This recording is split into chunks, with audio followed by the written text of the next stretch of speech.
اعتراض نمبر 10، جانداروں کی اعضاء مثلاً آنکھیں اتنی پیچیدہ ہے کہ وہ ارتقاء کے ذریعے بن ہی نہیں سکتے۔ یہ درست ہے کہ سطحی طور پر آنکھیں ایک ایسا معجزہ معلوم ہوتی ہے جن کے بارے میں یہ یقین کرنا مشکل ہے کہ وہ ارتقاء کے نتیجے میں وجود میں آ سکتی ہے۔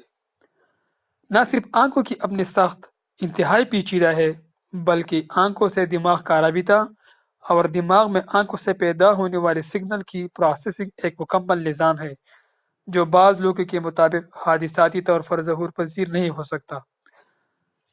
اس سوچ میں سقم یہ ہے کہ ہم انسانی آنکھ کو ایک مکمل ارتقا شدہ حالت میں دیکھ رہے ہیں، لیکن ان سینکڑوں درجات کو نہیں دیکھ رہے جن سے انسانی آنکھ ارتقاء کے سفر کے دوران گزری ہے۔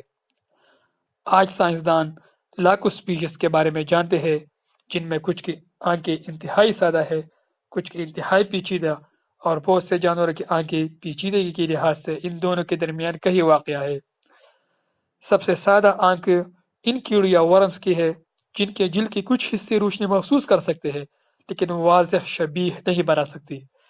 یہ جانور صرف 3 اور رات کا فرق محسوس کر سکتے ہیں۔ ان سے کچھ زیادہ پیچیدہ آنکھیں ایسے جانوروں کی ہے جن میں ان جلد کے ان حصوں میں گڑھے ہیں جو روشنی محسوس کر سکتے ہیں، اور سادہ سا اعصابی نظام ہے جو روشنی کی سمت کا تعین کر سکتا ہے۔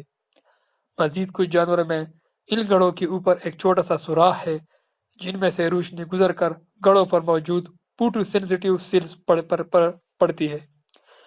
ان جانوروں کی آنکھیں گویا سادہ کمرے کے مانند ہے۔ مزید کچھ جانور ایسے ہیں جن میں اس سوراخ میں لینز بھی موجود ہے اور یہ لینز روشنی کو ریٹنا پر فوکس کرتا ہے۔ اس طرح بہت سے جانور ہیں جن میں مختلف پیچیدگی کی آنکھیں پائی جاتی ہیں۔ ان تمام جانوروں کو اسٹڈی کرنے سے یہ بات واضح ہو جاتی ہے کہ آنکھ کا ارتقاء ان مختلف مراحل سے گزر کر ہی ہوا ہے۔